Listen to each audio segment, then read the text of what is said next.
Уставниот суд на Република Македонија на денешната седница едногласно одлучи да не поведе постапка за оценување на иницијативите за укинување на 2 члена од Законот за локална самоуправа и од Изборниот закон, со кои се бараше продолжување на мандатот на градоначалниците и советниците се до одржувањето на локалните избори. Уставните суди одлучија дека судот не е надлежен да одлучува за правни ситуации кои не постојат, бидејќи како што рече судијата известител Елена Гошева, тоа е во исклучива надлежност на законодавецот односно Собранието на Република Македонија. Со иницијативите се бара Уставниот суд да креира нова правна ситуација за што е надлежно Собранието. Во согласно со утврдените надлежности на Уставниот суд е да оценува дали содржината на одреден закон е во согласно со Уставот или не е, а не да креира закони, рече Гошева. Подносителите на иницијативите Министерството за локална самоуправа и Светскиот македонски конгрес бараа оценка на уставноста и на законитоста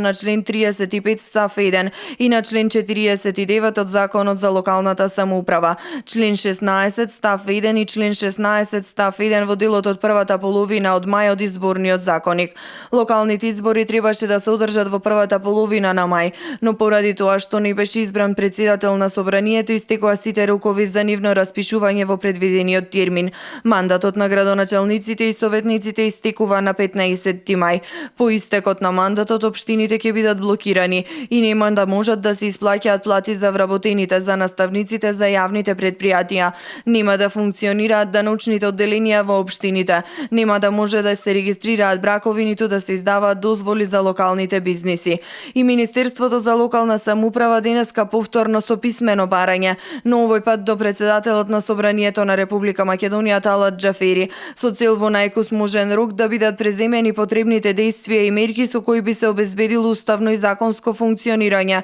на органите на единиците на локалната самоуправа. Имајќи предвид дека датумот на одржувањето на локалните избори како и начинот, условите и постапката за избор на членовите на советите и на градоначалниците се уредени во Изборниот законник, а согласно членот 12 став 1 од Изборниот законник, актот за распишување на изборите го донесува председателот на Собранието и со него се определува денот кога почнуваат да течат роковите за извршување на изборните действија и денот на одржувањето на изборите. Министерството за локална самоуправа бара Собранието на Република Македонија во најкусможен рок со измени на Изборниот законник да обезбеди законски услови за решавање на настанатиот проблем и законско функционирање на органите на единиците на локалната самоуправа и на локалната администрација, се наведува во соопштението од Министерството за локална самоуправа.